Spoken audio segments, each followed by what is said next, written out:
Le Seigneur soit avec vous. Je vais d'abord vous lire l'Alléluia. Alléluia, Alléluia. Seigneur, ouvre notre cœur pour nous rendre attentifs aux paroles du Fils. Alléluia. Évangile de Jésus-Christ selon saint Luc.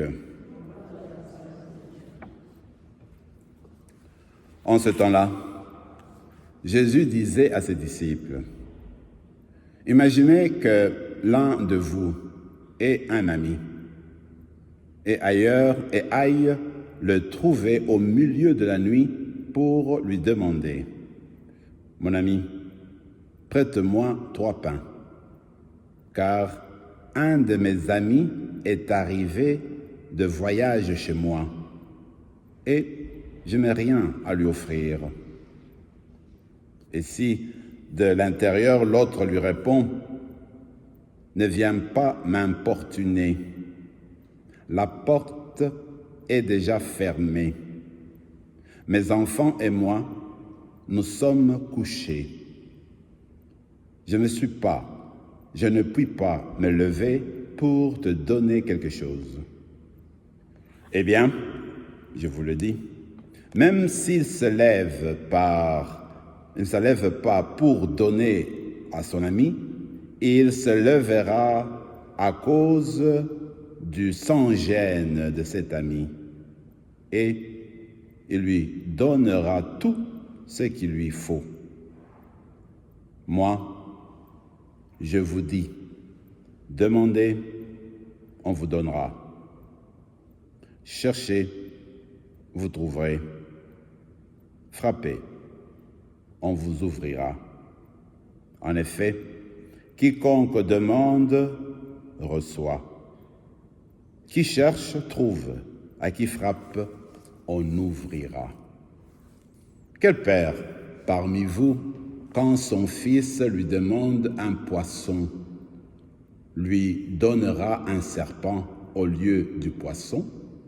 Ou bien donnera un scorpion quand il demande un œuf?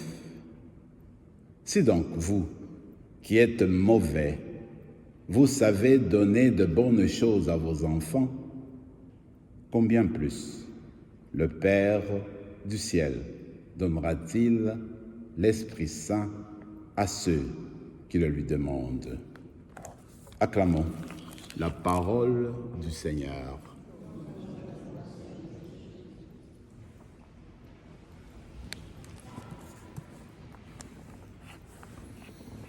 Je vais proposer un petit commentaire d'abord pour la première lecture. Ça vient de la lettre de Paul aux Galates.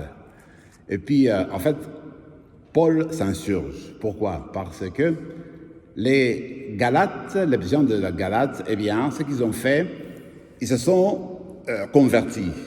Ils ont été baptisés, ils ont reçu l'Esprit Saint, ils ont commencé à mener leur vie comme, n'est-ce pas, des personnes qui commencent une nouvelle vie parce qu'ils ont été baptisés. Maintenant, Paul constate que tout en restant comme des chrétiens, ils commencent à revenir en arrière. Ils commencent à mener leur vie, comment ils vivaient dans le temps, en suivant leur style de vie dans la communauté. Et puis en mettant l'accent sur tout ce qu'on appelle la loi.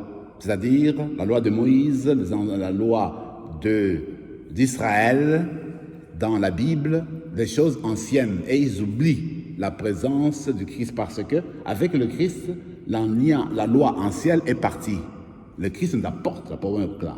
Alors c'est ainsi que eux, qui avaient compris que le Seigneur Jésus était celui-là qui les guidait, du coup, ils font chemin et ils commencent à suivre la loi ancienne. C'est ça le problème. Alors Paul ne comprend pas comment ça se fait que des personnes qui ont reçu l'Esprit du Seigneur, comment est-ce qu'ils peuvent commencer maintenant à aller en arrière? Voyez-vous? Alors moi je me dis, nous toutes, nous avons été baptisés depuis longtemps en fait, et puis parfois on l'oublie. Le jour de notre baptême, c'était le jour où nous avons fait une décision fondamentale. On a opté pour le Christ pour suivre toute notre vie, suivre le chemin du Christ. Mais maintenant, si on ne fait pas attention, on peut commencer à regarder encore notre manière de vivre autour de nous. Et on oublie en fait ce à quoi le Christ nous appelle. On peut continuer encore à mettre beaucoup plus d'emphase sur le mal, à faire d'emphase sur l'idée de vengeance. On peut mettre l'emphase, n'est-ce pas, sur l'orgueil continuellement. Et on oublie en fait la voie que le Seigneur nous propose, qui est celle en fait de suivre la voie du Christ, qui est la voie de l'oubli, qui est la voie en fait de la personne qui se donne pour les autres, qui est toujours à la disposition des autres. Alors moi je crois que c'est comme ça qu'on peut comprendre, n'est-ce pas, l'extrait qu'on vient de lire de Paul pour la lettre aux Galates. Alors l'évangile d'aujourd'hui, on le connaît très bien, on connaît la petite parabole. J'ai beaucoup aimé dernièrement les commentaires de Saint Bonaventure.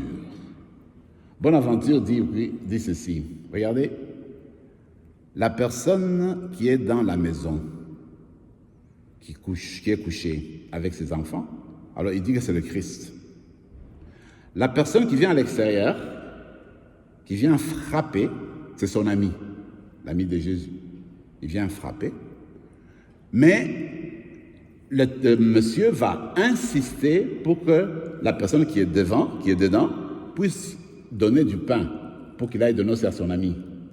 Alors, Bonaventure de dire, les 3 pains que Jésus donne, il s'agit de la foi, il s'agit de l'espérance, il s'agit de l'amour. Comme pour dire, le Seigneur, c'est celui qui nous a dit, vous vous rappelez dans l'évangile de Jean, il dit, n'appelez plus moi, il ne faut pas plus m'appeler comme des maîtres. Je suis votre ami. Nous sommes des amis. C'est ce que Jésus a dit à ses apôtres, c'est ce qu'on nous dit aujourd'hui, nous sommes des amis. Donc Jésus peut venir frapper comme ami, il vient nous parler. Et quand il vient nous parler, il veut que vous et moi, on lui demande le pain de l'amour. Qu'on apprenne comment aimer les personnes qui nous entourent, comme on va faire aujourd'hui et demain. Alors, si tu veux te nourrir du pain de l'amour, il faut aller vers Jésus, celui qui va te montrer comment il faut vivre et continuellement, n'est-ce pas, montrer dans la vie de tous les jours, dans les mots et dans les gestes, montrer l'amour. Toujours notre ami Jésus, c'est celui qui nous donne la foi, le pain de la foi. C'est-à-dire que, eh bien, si on n'a pas la foi, c'est quand même la base de tout. On ne peut pas tenir le coup sans avoir la foi. Parce que la foi, en fait, c'est cette ouverture envers Dieu, ouverture envers Jésus, pour dire que nous croyons que le Fils de Dieu est présent, celui qui vient nous nourrir, et celui qui a été envoyé par son Père pour changer le monde. Alors, la foi, en fait, c'est l'ouverture de tout. Parce que la foi nous permet d'aller vers le Père. L'espérance, eh bien, l'espérance, c'est ce qui nous donne de regarder devant. Parce que nous savons que au-delà de nous, le Seigneur est là. Au-delà de nous, il y a toujours l'espérance, il y a toujours la foi, comme je l'ai dit, mais surtout, au-delà de nous, il y a du bien. Il y a l'espérance, c'est vrai. Ça veut dire qu'il y a Dieu qui est là, qui continue à nous conduire. Même après la mort, eh bien, il y a l'espérance parce que Dieu est toujours là. Ça, c'est l'espérance. Même quand on quitte, on vit une situation difficile, eh bien, l'espérance nous permet de dire que Dieu ne nous a pas oubliés. Il est toujours au-devant de nous. Donc, je vous propose cela.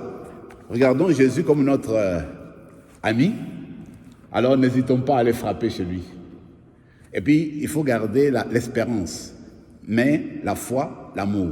Mais il faut savoir qu'il faut être persévérant. Persévérant, c'est-à-dire, c'est pas parce que tu es persévérant alors qu'on t'écoute. Être persévérant, ça veut dire que je veux aimer Dieu. J'aime Dieu et quand j'agis pour lui, en fait, c'est parce que je l'aime. Voilà pourquoi je continue à parler avec lui, pourquoi je continue à prier. Voilà pourquoi je présente encore aujourd'hui ma foi, mon espérance et mon amour. Que cette Eucharistie nous aide à grandir davantage dans la connaissance de Jésus et que puisse grandir tous les jours comme ses amis appelés à devenir les enfants de Dieu. Amen.